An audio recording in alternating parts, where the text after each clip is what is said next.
So that concludes our Best of the Web section here on the 68th weekly Friday show from Radio Free UK.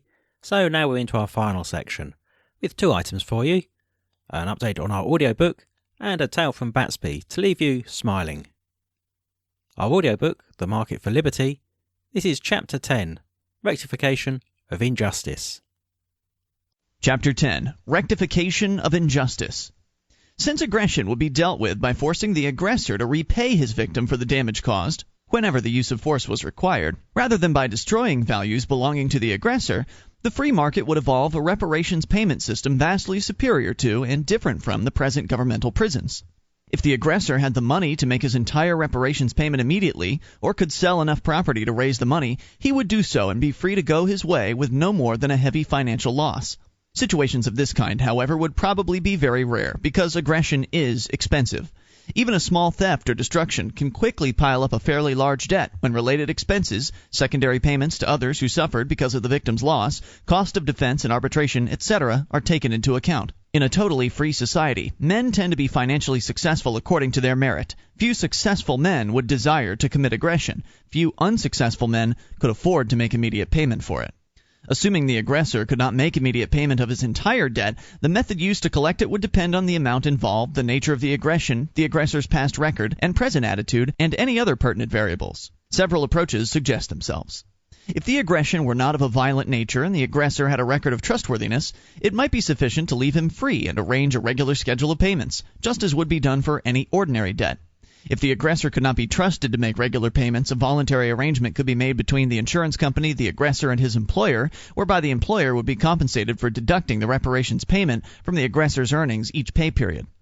If the aggressor were unable to find or hold the job because employers were unwilling to risk hiring him, he might have to seek employment from a company which made a practice of accepting untrustworthy workers at lower than market wages. In an economy of full employment, some companies would be motivated to adopt such a practice in order to reach new sources of labor. Although the price of their product would remain close to that of their competitors, as prices are determined by supply and demand, the wages they paid would necessarily be lower to compensate for the extra risk involved in hiring employees of dubious character. If the facts indicated that the aggressor was of an untrustworthy and or violent nature, he would have to work off his debt while under some degree of confinement. The confinement would be provided by rectification companies, firms specializing in this field, who would maintain debtors' workhouses. Use of the term prison is avoided here because of the connotations of value destruction attached to it.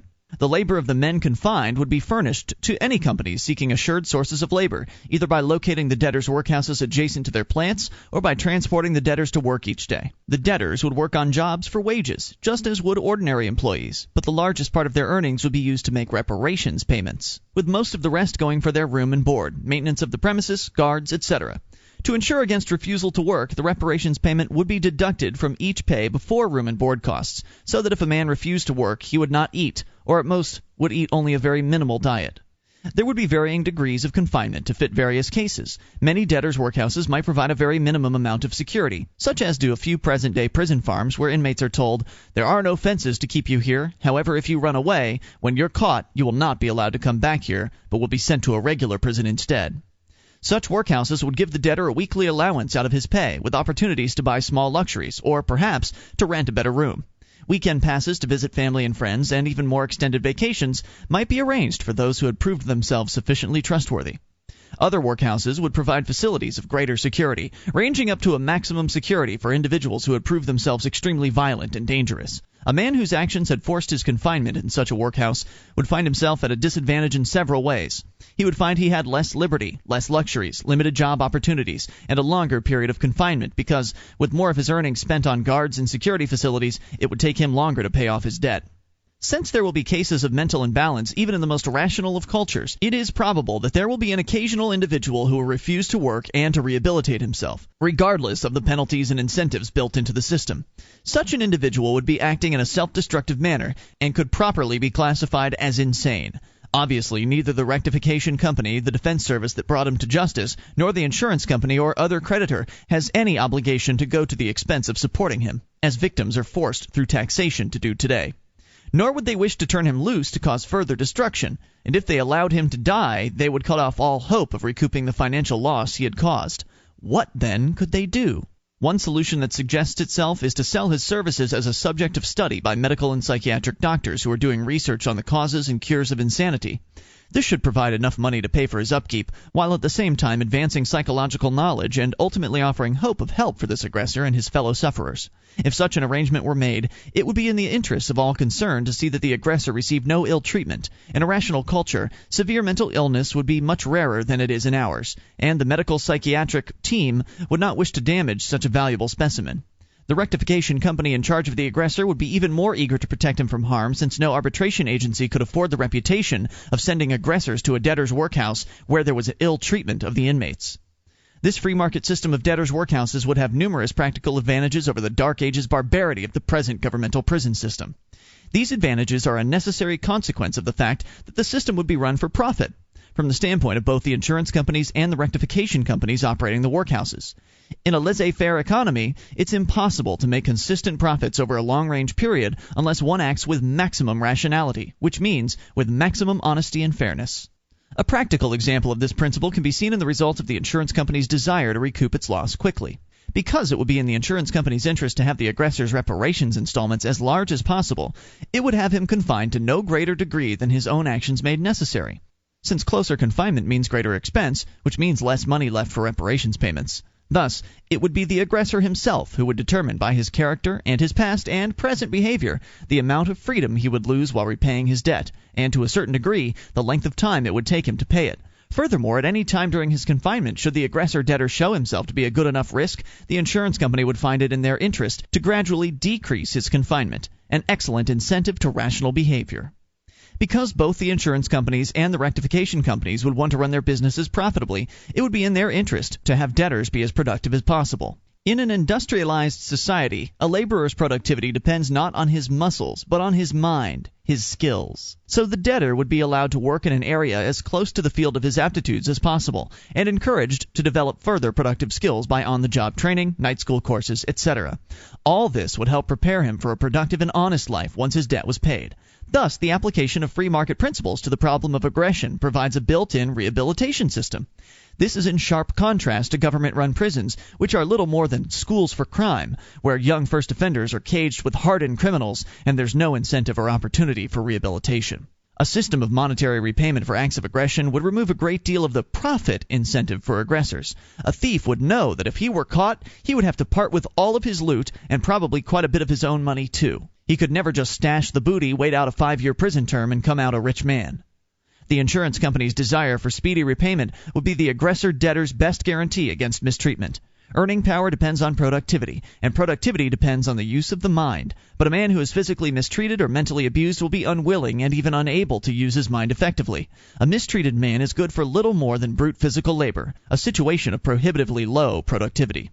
Another strong guarantee of good treatment for the aggressor debtor is that, in a laissez-faire society, every man would be fully responsible for his own actions. No guard in a debtor's workhouse could beat a debtor and get away with it. The mistreated debtor could complain to a defense service agent or to the insurance company to whom he was making reparations. If he could prove his assertion of mistreatment, the guilty guard would soon find himself paying a debt to his former prisoner. Furthermore, the guard's employers would never dare to support their guard if the debtor had a good case, because if they knowingly permitted the guard's sadism, the debtor could bring charges against them too. A guard in a government prison can treat the prisoners as less than animals and never be brought to account for it, because he's protected by his status as part of the policing arm of the government. But a guard in a debtor's workhouse couldn't hide behind the skirts of the rectification company which employed him, the way the prison guard hides behind the skirts of the government. The debtor's workhouse guard would be recognized as an individual, responsible for his own actions. If he mistreated a debtor in his custody, he would be held personally responsible, and he couldn't wriggle out of it by putting the blame on the system. A free market system of dealing with aggression would operate with a maximum of justice, precisely because it was based on the principle of self-interest. The entirety of a man's self-interest consists of rational thought and action, and the rewards of such behavior. The irrational is never in a man's self-interest. As long as a man is behaving rationally, he cannot intentionally harm any other non-coercive person. One of the reasons for the success of a laissez-faire society is that the free market system impels men to act in their own rational self-interest to the extent that they wish to successfully participate in it.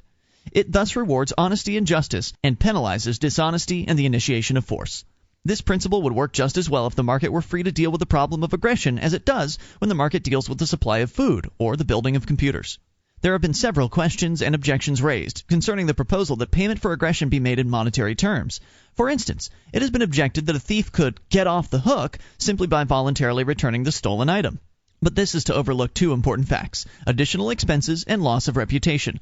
First, as long as the thief held the item in his possession, he would be causing its owner inconvenience and expense, plus the ever-mounting cost involved in the owner's attempt to recover the item, all of which would be part of the debt created by the thief's act of aggression. In aggressive acts of any seriousness at all, it would be almost impossible for the aggressor to return the stolen item quickly enough to avoid incurring additional costs.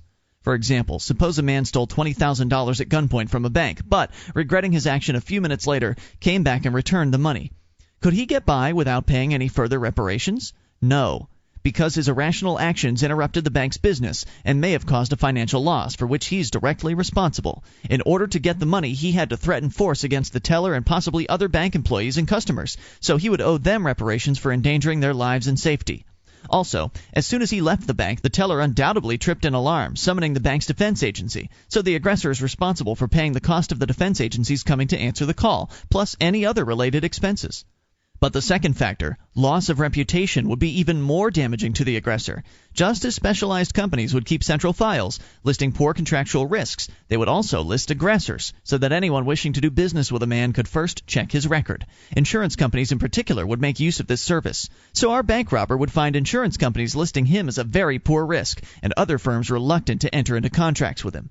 Thus, if a man were foolish enough to engage in such a whim-motivated action as this bank robbery, he would find that he'd caused himself considerable expense and loss of valuable reputation, but had gained absolutely nothing.